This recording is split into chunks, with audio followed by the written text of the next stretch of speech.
ಈ ದಿನ ಶ್ರೀ ಪಾರ್ವತಾಂಬ ಅಮ್ಮನವರ ಒಂದು ದೇವಸ್ಥಾನ ಕಳೆದ ವರ್ಷ ಫೆಬ್ರವರಿ 10ನೇ ತಾರೀಕು ನಾವು ಲೋಕಾರ್ಪಣೆಗೊಂಡಿತ್ತು.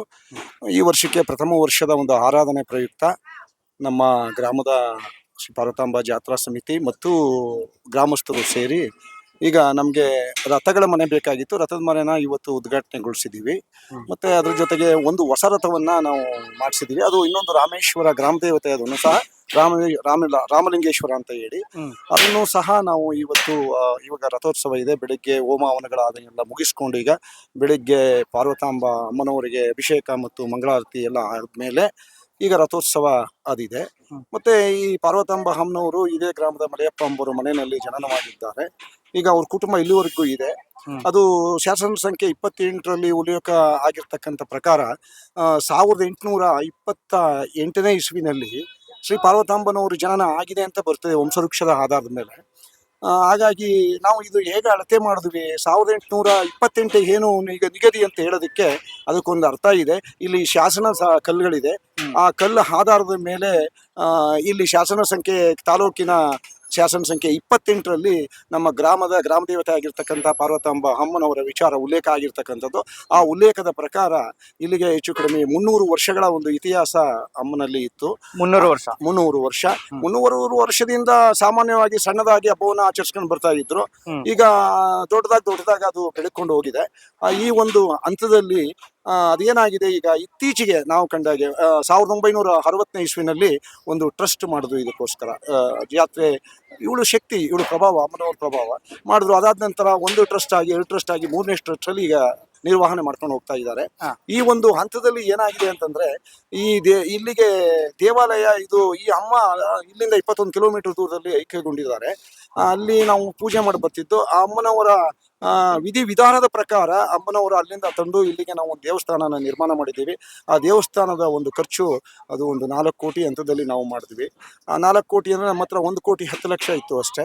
ಇನ್ನು ಉಳಿದದನ್ನ ಭಕ್ತರೆಲ್ಲ ಸೇರಿ, ಗ್ರಾಮಸ್ಥರು ಹಿರಿಯರು ಎಲ್ಲ ಸೇರಿ ಪ್ರತಿಯೊಂದು ಹಳ್ಳಿಗೂ ಹೋಗಿ ನಾವು ಒಂತಿಗೆನ ಕಲೆಕ್ಟ್ ಮಾಡಿ ಅದನ್ನ ದೇವಸ್ಥಾನನ ನಿರ್ಮಾಣಗೊಂಡು ಇವತ್ತು ಪ್ರತಿ ಭಕ್ತನ ಒಂದೊಂದು ಇಂಚು ಕಲ್ಲು, ಭಕ್ತನ ಹಣದ ಮೇಲೆ ಅವ್ನು ಕೊಟ್ಟಿರ್ತಕ್ಕಂಥ ಕಾಣಿಕೆ ಮೇಲೆ ಇವತ್ತು ಒಂದೊಂದು ಇಂಚು ಕಲ್ಲು ಸಹ ದೇವಸ್ಥಾನದಲ್ಲಿ ಕೂತಿದೆ. ಅಂದರೆ 1,500 ಟನ್ ಕಲ್ಲುಗಳನ್ನ ಅಲ್ಲಿ ಹಾಕಿ ನಾವು ನಿರ್ಮಾಣ ಮಾಡಿದ್ದೀವಿ. ನಿರ್ಮಾಣ ಹಾದಿ ಅದು ಲೋಕಾರ್ಪಣೆಗೊಂಡ ಮೇಲೆ ಇವತ್ತು ವರ್ಷದ ಆರಾಧನೆಯನ್ನ ಮಾಡ್ತಾ ಇದ್ದೀವಿ. ಮತ್ತೆ ಇಲ್ಲಿ ಅಮ್ಮನಿಗೆ ಭಕ್ತಾದಿಗಳು ಅಲ್ಲದೆ, ಜನರಿಗೂ ಅಲ್ಲದೆ, ಇವಳು ಜಾನುವಾರುಗಳಿಗೂ ಸಹ ತಾಯಿ ಆಗಿದ್ದಾಳೆ. ಯಾಕೆಂದ್ರೆ ಒಂದು ವಸ್ತು ಸ್ಥಿತಿಯನ್ನ ನಾವು ಒಂದು ವರ್ಷ ನೋಡಿದ್ದೀವಿ. 2022ರಲ್ಲಿ ಇಲ್ಲಿ ಗಂಟು ಅಂತ ಬಂತು. ಆ ಗಂಟು ರೋಗ ಬಂದಾಗ ಇಲ್ಲಿ ಜಾನುವಾರುಗಳು ತುಂಬಾ ಸೇರ್ತಾ ಇತ್ತು ಜಾತ್ರೆಗೆ. ಇಲ್ಲಿ ಒಂದು ಕನಿಷ್ಠ ಅಂದ್ರೆ 20-25 ಸಾವಿರ ರಾಸುಗಳು ಬಂದು ಹೋಗೋ ಅಂತ ಒಂದು ವ್ಯವಸ್ಥೆ ಇತ್ತು. ಆ ಹಂತದಲ್ಲಿ ಅವತ್ತು ತಾಲೂಕು ತಹಸೀಲ್ದಾರು ಮತ್ತೆ ಪಶುವೈದ್ಯ ಇಲಾಖೆಯವರು ನಮ್ಮನ್ನ ಕರೆದು, ನೀವು ಈ ವರ್ಷ ಜಾನುವಾರುಗಳು ಬೇಡ, ಯಾಕೆ ಅಂತಂದ್ರೆ ಗಂಟು ರೋಗ ಇದೆ, ಅದು ಒಂದು ಜನ ಸೇರಿದಾಗ ಸ್ಪ್ರೆಡ್ ಆಗ ಒಂದು ವಸ್ತುಸ್ಥಿತಿ ಆಗುತ್ತೆ. ಆಗ್ಲಿ ಇರೋದ್ರಿಂದ ಜಾನುವಾರುಗಳ ಸೇರೋದು ಬೇಡ ಅಂತ ಅವರು ಆದೇಶ ಮಾಡಿದ್ರು. ತಾಲೂಕು ತಹಸೀಲ್ದಾರ್ ಅವರು ಅವರ ಆದೇಶದ ಪ್ರಕಾರ ಗ್ರಾಮಸ್ಥರು ಮತ್ತೆ ನಾವು ಟ್ರಸ್ಟ್ನವ್ರು ಸೇರ್ಕೊಂಡು ಬೇಡ ಅಂತ ಮಾಧ್ಯಮದಲ್ಲಿ ನಾವು ಜಾನುವಾರುಗಳು ಬರೋದು ಬೇಡ ಅಂತ ನಾವು ಒಂದು ಸಂದೇಶವನ್ನು ಕಳಿಸ್ತೀವಿ. ಮಾಧ್ಯಮದಲ್ಲಿ ರೈತರಿಗೆ ವಿಚಾರಗಳನ್ನು ತಿಳಿಸ್ತೀವಿ, ಬರೋದು ಬೇಡ ಅಂತ. ಈ ಹಂತದಲ್ಲಿ ಹಾಗೂ ಸಹ ಏನಾಯ್ತು, 10:30ವರೆಗೆ 2022 ನಡೆದಂತ ಕಾರ್ತಿಕ ಮಾಸದ ಜಾತ್ರಾ ಸಂದರ್ಭದಲ್ಲಿ 10:30ವರೆಗೂ ಯಾವುದೇ ಜಾನುವಾರುಗಳಿಲ್ಲ. ಬೆಳಿಗ್ಗೆ 4 ಗಂಟೆಯಿಂದ ಜಾನುವಾರು ಸ್ಟಾರ್ಟ್ ಆಗ್ತಿತ್ತು. ಆ ವರ್ಷ 10:30ವರೆಗೂ ಇಲ್ಲ. 10:30 ಆದ್ಮೇಲೆ ಜಾನುವಾರು ಸ್ಟಾರ್ಟ್ ಆಯ್ತು. ಏಕಪ್ಪ ಹೀಗಾಯ್ತು ಅಂತ ನಾವು ಚಿಂತೆ ಮಾಡಿದ್ವು. ಆದ್ರೆ ಅವತ್ತು ಪಕ್ಕದಲ್ಲಿರ್ತಕ್ಕಂಥ ಒಬ್ಬ ರೈತ ಏನ್ ಮಾಡ್ದ, ಜಾನುವಾರುಗಳಿಗೆ ಅರ್ಕೆ ಮಾಡ್ಕೊಂಡಿದ್ದಂತೆ. ನಾನು ಹುಷಾರಾದ್ರೆ ನಿನಗೆ ನಾನು ಪಂಜಿನ ಅರಕೆಯನ್ನ ನಾನು ತೀರಿಸ್ತೀನಿ ಅಂತ ಹೇಳಿ ಇವನೇನ್ ಹೇಳ್ದ, ಇಲ್ಲಿ ಸ್ಕೂಲಿನಲ್ಲಿ ಜಾನುವಾರುಗಳು ಸೇರಲ್ಲ, ಗಂಟು ರೋಗ ಇದೆ ಅನ್ನೋ ಉದ್ದೇಶಕ್ಕೋಸ್ಕರ ಅವನು ಬೇಡ ಬಿಡು, ಇನ್ನೊಂದು ವರ್ಷ ಮಾಡ್ಕೊಂಡ್ರಾಯ್ತು ಮುಂದಿನ ವರ್ಷ ಅಂತ ನೆಗ್ಲೆಕ್ಟ್ ಮಾಡಿದಾನೆ ಅವನು. ಓರಿಗಳು 85,000 ಏನೋ ಕೊಡ್ತಂದಿದ್ದಂತೆ.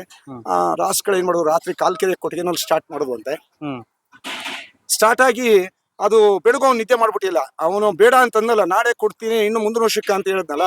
ಬೆಳಗು ಅದು ಗೋಡೆ ತಿವಿಯೋದು, ಕಾಲ್ ಕೆರೆದು ಎಲ್ಲ ಮಾಡಿ ಅವನನ್ನ ನಿದ್ದೆ ಮಾಡ್ಬಿಟ್ಟಿಲ್ಲ. ಅವನಿಗೆ ಬೆಳಗಿನ ಜಾವದಲ್ಲಿ ಸ್ವಲ್ಪ ಅರ್ಥ ಆಗಿದೆ. ಅರ್ಥ ಆದ್ಮೇಲೆ ಅವ್ನು ಏನ್ ಹೇಳಿದಾನೆ, ತಾಯಿ ನಮ್ಮ ಮಾಡೋದು ತಪ್ಪು, ಅದು ಏನೇ ಆಗ್ಲಿ ನಾನು ತಗೊಂಡೋಗಿ ನಾನು ಪಂಜಿಸ್ತೀನಿ ಅಂತ ಹೇಳೋನೆ. ಆಮೇಲೆ ಅವೆಲ್ಲ ಸರಿಯಾದವಂತೆ. ಮತ್ತೆ ಬೆಳಗ್ಗೆ ಅದು ಅವಕ್ಕೆಲ್ಲ ಸ್ನಾನ ಮಾಡಿಸಿ 10:30ಗೆ ಗೇಟ್ ಹತ್ರ ಬಂದವನೆ. ಪೊಲೀಸು ತಾಲೂಕು ತಹಸೀಲ್ದಾರ್ ಆದೇಶ, ಪೊಲೀಸ್ನವರು ತಡೆದಿದ್ದಾರೆ.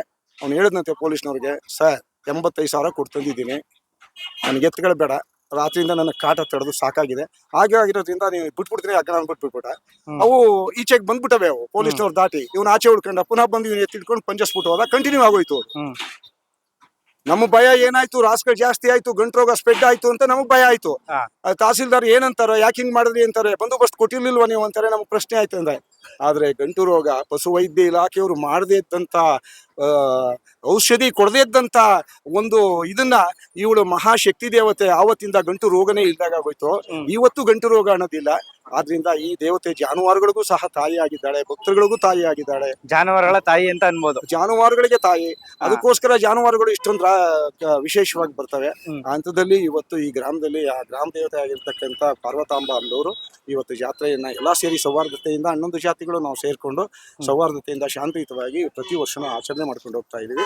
ಹಾಗಾಗಿ ಈ ವರ್ಷದಲ್ಲಿ ಅಮ್ಮನ ಶಕ್ತಿ ಇರೋದ್ರಿಂದ ಯಾರಿಗೂ ಸಹ ಯಾವುದೇ ಕಾರಣಕ್ಕೂ ಅವಳ ಮೇಲೆ ಯಾವುದೇ ತರದಂತ ಎಲ್ರಿಗೂ ಭಯ ಇದೆ. ಯಾವುದೇ ರೀತಿಯಾದಂತ ಒಂದು ವಿರೋಧ ಮಾಡುವಂತ ಶಕ್ತಿ ಯಾರಿಗೂ ಬರಲ್ಲ. ಅಂತಲ್ಲಿ ಜಾತ್ರೆ ಯಶಸ್ವಿಯಾಗಿ ನಡ್ಕೊಂಡು ಹೋಗ್ತದೆ ಅಂತ ಹೇಳಿ ನಿಮ್ಗೆ ನಮಸ್ಕರಿಸ್ತೇನೆ. ಜೈ ಪಾರ್ವತಮ್ಮ. ಟೈಮಿಂಗ್ಸ್ ಹೇಳ್ಬಿಡಿ, ದೇವಸ್ಥಾನದ ಓಪನ್ ಆಗತ್ತಂತದ್ದು. ಇದು 2025 ಫೆಬ್ರವರಿ 10ನೇ ತಾರೀಕು ಲೋಕಾರ್ಪಣೆಗೊಂಡಿತು. ಅದಕ್ಕಿಂತ ಮುಂಚಿತವಾಗಿ ನಾವು ಒಂದು 3 ವರ್ಷಗಳ ಅವಧಿ ಈ ಕಟ್ಟಡಕ್ಕೆ ಬೇಕಾಯಿತು.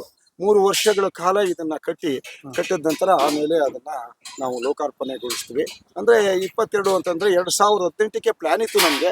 ಏನ್ ಕಾರಣಾಂತರವಾಗಿ ಸ್ಥಗಿತವಾಯ್ತು. 2019ರಿಂದ ಸ್ಟಾರ್ಟ್ ಮಾಡಿದ್ವಿ. 2019 ಸ್ಟಾರ್ಟ್ ಆದ್ಮೇಲೆ 2025ನೇ ಇಸ್ವಿ ಫೆಬ್ರವರಿ 10ನೇ ತಾರೀಕು ಶ್ರೀ ಪಾರ್ವತಾಂಬ ಅಮ್ಮನವರ ದೇವಸ್ಥಾನ ಲೋಕಾರ್ಪಣೆ. ದೇವಸ್ಥಾನ ತೆರೆಯ ಅಂತ ಅದು ನಾವು ಒಂದು ಏನ್ ಮಾಡಿದೀವಿ ಅಂತಂದ್ರೆ, ಜನಸಂದಣಿ ಜಾಸ್ತಿ ಇರೋದ್ರಿಂದ ಬೆಳಗ್ಗಿನಿಂದ ಸಂಜೆವರೆಗೂ ತೆಗಿತೀವಿ ನಾವು. ಟ್ರಸ್ಟ್ ಹೀಗೆ ಎಲ್ಲಾನು ಆಲೋಚನೆ ಮಾಡಿ ಮಾಡ್ತಾ ಇದೀವಿ. ನೆಕ್ಸ್ಟ್ ಬೆಳಿಗ್ಗೆ ಒಂದು 7 ಗಂಟೆಯಿಂದ ಮಧ್ಯಾಹ್ನ 1 ಗಂಟೆ ತನಕ, ಪುನಃ 3 ಗಂಟೆಯಿಂದ ಸಂಜೆ 7-8 ಗಂಟೆ ತನಕ ಅಂತ ಒಂದು ಮಾಡೋಣ ಅಂತ ಮಾಡ್ಕೊಂಡಿದೀವಿ. ಸಮಿತಿ ಮತ್ತು ಗ್ರಾಮಸ್ಥರು ಸೇರಿ ಮುಂದೆ ಮಾಡೋ ಅಂತ ಒಂದು ಹಂತಕ್ಕೆ ಬರಬಹುದು ಅಂತ ನನಗೆ ನಿರೀಕ್ಷೆ ಇದೆ. Thank you.